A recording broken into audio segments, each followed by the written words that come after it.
আমরা দাঁড়িয়ে আছি নদিয়ার দত্তফুলিয়া থেকে শ্রীরামপুরগামী রাস্তায়। চোখের সামনে পিচ ঢালা মসৃণ রাস্তা আর চারপাশে শান্ত পরিবেশ। আপনি হয়তো ভাবছেন এই রাস্তা নিয়ে এত জল্পনা কল্পনা কেন? এখানে তো অলরেডি কত সুন্দর রাস্তা বানানো রয়েছে। কিন্তু ঠিক এই রাস্তার নিচেই লুকিয়ে আছে ৩২৯ কিলোমিটার দীর্ঘ এক মেগা প্রজেক্টের গল্প, ন্যাশনাল হাইওয়ে ৩১২। কেউ বলছে আগামী মাস থেকেই এখানে 4 লেনের মেগা কনস্ট্রাকশনের কাজ শুরু হবে। আবার কেউ কেউ বলছে এ তো হাজার হাজার কোটি টাকার খেলা। কিন্তু কোনটা গুজব আর কোনটা সত্যি তা জানতে আমরা শুধু খবরের কাগজের উপরেই ভরসা করিনি। আমরা সরাসরি গ্রাউন্ড জিরোতে নেমেছি এবং ভারত সরকারের কাছে দায়ের করেছি আরটিআই, রাইট টু ইনফরমেশন। আর সেই আরটিআই এর জবাবে যে তথ্য উঠে এসেছে তা শুনলে আপনার চোখ কপালে উঠবে বটেই। আজ আমরা NH ৩১২ সম্পূর্ণ রুট ম্যাপ, হ্যান্ডওভারের inside story, official consultancy, tender এবং হাইওয়ে ইঞ্জিনিয়ারিংয়ের গোপন রহস্য ডিকোড করব একদম প্রমাণ সহ। তো আমি প্রশান্ত, আপনাদেরকে হাইওয়ে ইনফরমেশন এবং টুইন্স ব্রো ব্লগ চ্যানেলে স্বাগতম। আপনাদের কাছে রিকোয়েস্ট হলো আমার চ্যানেলটিকে প্লিজ সাবস্ক্রাইব করে রাখবেন, যাতে পশ্চিমবঙ্গের ইনফ্রা ডেভেলপমেন্টের আপডেট আপনাদের কোনো মতে মিস না হয়। তো চলুন আজকে ভিডিওটা শুরু করা যাক। সবার আগে বুঝে নেওয়া যাক এই NH ৩১২ ঠিক কি এবং এটি কোন কোন এলাকাকে কানেক্ট করছে। এটি আসলে পশ্চিমবঙ্গের অর্থনৈতিক লাইফলাইন NH 12 বা পুরাতন NH 34 এর একটি অত্যন্ত গুরুত্বপূর্ণ সেকেন্ডারি অল্টারনেট লুপ। আচ্ছা, এবার যদি আমরা এটার লোকেশন নিয়ে বলি তাহলে এই ৩২৯.৬ কিলোমিটার দীর্ঘ পথটি শুরু হচ্ছে মুর্শিদাবাদের ওমরপুর বা জঙ্গিপুর মোড় থেকে, যেখান থেকে NH 12 থেকে রাস্তাটি বের হবে। সেখান থেকে লালগোলা, ভগবানগোলা, ঐতিহাসিক মুর্শিদাবাদ শহর, দমকল এবং জলঙ্গি হয়ে এটি প্রবেশ করছে নদিয়া জেলায়। নদিয়া জেলায় ঢুকে করিমপুর, তেহট্ট, চাপড়া এবং সদর শহর কৃষ্ণনগর পার করে এটি হাঁসখালি ও দত্তফুলিয়া পৌঁছায়। এরপরেই প্রবেশ করবে উত্তর ২৪ পরগনায় হেলাঞ্চা ও বনগাঁ শহর অতিক্রম করে সোজা গিয়ে থামবে ভারত বাংলাদেশ সীমান্তের ঘোজাডাঙ্গা ল্যান্ড কাস্টম স্টেশনে। অর্থাৎ উত্তরবঙ্গ ও মধ্যবঙ্গের সাথে সরাসরি দক্ষিণবঙ্গের এই আন্তর্জাতিক সীমান্তের সেতু বাজছে এই হাইওয়ে। কিন্তু প্রশ্ন হলো, ২০১৯ সালে জাতীয় সড়কের মর্যাদা পাওয়ার পরও কেন এই রাস্তার কাজ এতদিন আটকে ছিল? আসল বাধা ছিল জমি অধিগ্রহণ এবং state to central administrative clearance. May ২০২৬-এ এসে পশ্চিমবঙ্গ সরকার এই ঝুলে থাকা রাস্তার দায়িত্ব সম্পূর্ণভাবে কেন্দ্রীয় সংস্থা NHAI মানে ন্যাশনাল হাইওয়েজ অথরিটি অফ ইন্ডিয়ার হাতে সমর্পণ করে এবং ইন প্রিন্সিপাল অ্যাপ্রুভাল দেয়। রাজ্যে সবুজ সংকেত মিলতেই বর্তমান পত্রিকার অফিসিয়াল রিপোর্ট এবং সড়ক মন্ত্রকের বিজ্ঞপ্তি অনুযায়ী তড়িঘড়ি ফ্লোট করা হয় ৩৭ কোটি টাকার একটি এমার্জেন্সি টেন্ডার। কিন্তু ৪,৫০০ কোটি টাকার প্রজেক্টে হঠাৎ এই ৩৭ কোটি টাকার টেন্ডার কেন? এখানেই আসছে আমাদের আরটিআই এর আসল গল্প। আমি একটু কৌতূহল হয়ে একটি আরটিআই রেস করেছিলাম এগেনস্ট এই রাস্তার।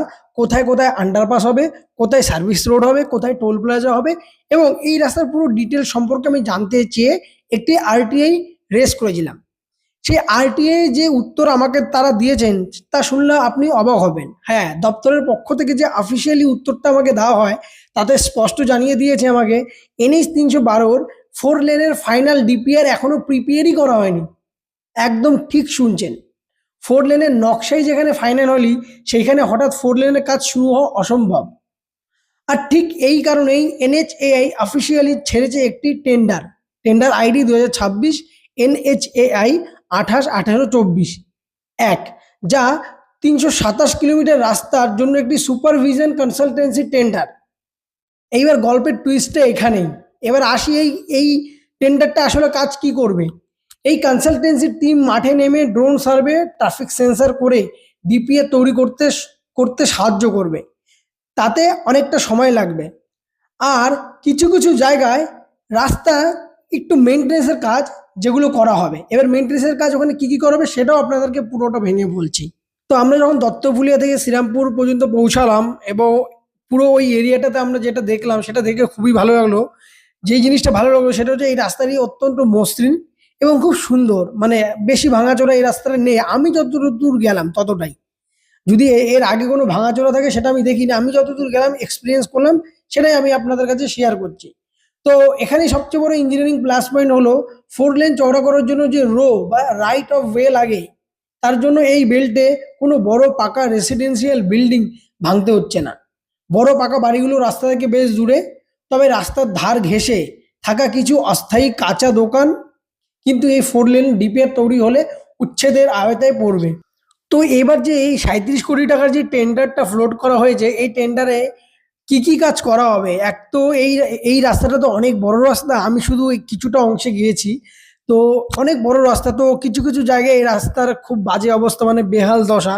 সেই সব জায়গায় রিপেয়ারিং করা হবে, মেনটেনেন্স করা হবে, ডিবিএম বা এসডিবিসি লেয়ারের কাজ করা হবে, শোল্ডার ক্যাপশনিং এর কাজ করা হবে ও কোল্ড মাইনিং এর কাজ কিন্তু এই পুরো সম্পূর্ণ এরিয়াতে করা হবে। যেই সব এরিয়াগুলো তো কিন্তু অলরেডি ভাঙা বা মেনটেনেন্স করা খুবই দরকার, সেই সব জায়গার ক্ষেত্রে কিন্তু এই 37 কোটি টাকার টেন্ডারটা যেটা ফ্লোট করা হয়েছে, এটা এর মধ্যে আসবে।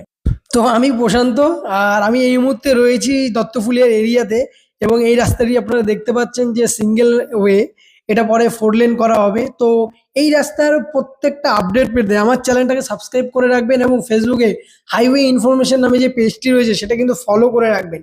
তাহলে কিন্তু এই রাস্তার এক একটা আপডেট আমি কিন্তু তুলে ধরবো আগামী দিনে। তো এনিওয়ে গাইস, এটা হচ্ছে পুরো এরিয়াটা দেখুন, এই যে বাস স্ট্যান্ড এরিয়াটা, এই এখান থেকে বাসগুলো যায়। তো এই যে রাস্তাটা দেখুন, এই সোজা বেরিয়ে যাচ্ছে, এইটাই হচ্ছে 312, এনএইচ 312 দিকে যাবে এই রাস্তা। তো এই টেন্ডারে ডিপিএ তৈরির কাজ হয়ে গেলে, মানে আগামী 3 থেকে 6 মাসের মধ্যে যদি ডিপিএর তৈরির কাজ হয়ে যায়, তারপরে এই হাইওয়েটা যদি প্রজেক্টের কাজ সম্পূর্ণ হয়ে যায়, তাহলে এই 3 জেলার ভাগ্যে কি বড় পরিবর্তন আসবে আপনারা ভাবতে পারছেন না। চলুন আমরা এক এক করে দেখিনি। প্রথম, আন্তর্জাতিক বাণিজ্য।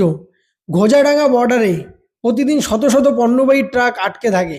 এই রাস্তা মসৃণ ও চওড়া হলে সীমান্তে বাণিজ্যের রানিং টাইম প্রায় 50% কমে যাবে, যা দুদেশের অর্থনীতি চাঙ্গা করবে। দ্বিতীয়ত, কৃষি বিপ্লব। নদিয়া ও মুর্শিদাবাদ হলো উত্তরবঙ্গের শস্য ভাণ্ডার। দত্তফুলিয়া, হাঁসখালি, ডোমকলের কৃষকরা তাদের শাকসবজি ও কাঁচামাল কোনো ক্ষতি ছাড়াই সরাসরি কৃষ্ণনগর বা কলকাতার পাইকারি বাজারে দ্রুত পৌঁছাতে পারবে। তৃতীয়ত, বিকল্প কানেক্টিভিটি। NH-12, যেটা পুরনো 34 নম্বর জাতীয় সড়ক, এতে বড় দুর্ঘটনা ঘটলে বা জাম হলে বিশেষ করে এই রাস্তা অনেকবার কিন্তু আটকে দেয়, মানুষেরা আন্দোলন করতে গিয়ে আটকে দেয়। তো এরকম হলে এরপরে সবচেয়ে বেস্ট বিকল্প রুট হচ্ছে NH-312। এই NH-312 হবে পুরো দক্ষিণ ও উত্তরবঙ্গের সবচেয়ে নিরাপদ ব্যাকআপ রুট। তাহলে আজকের এই পুরো ভিডিওতে আপনারা কি জানলেন, কি সত্যিটা আপনারা জানলেন? তাহলে সত্যিটা হলো 4 লেনের ডিপিআর তৈরির কাজ অফিসিয়ালি কনসালটেন্সি টেন্ডারের মাধ্যমে শুরু হয়েছে, আর সামরিক স্বস্তির জন্য মাঠে নেমেছে 37 কোটি টাকার একটি সংস্কারের কাজ।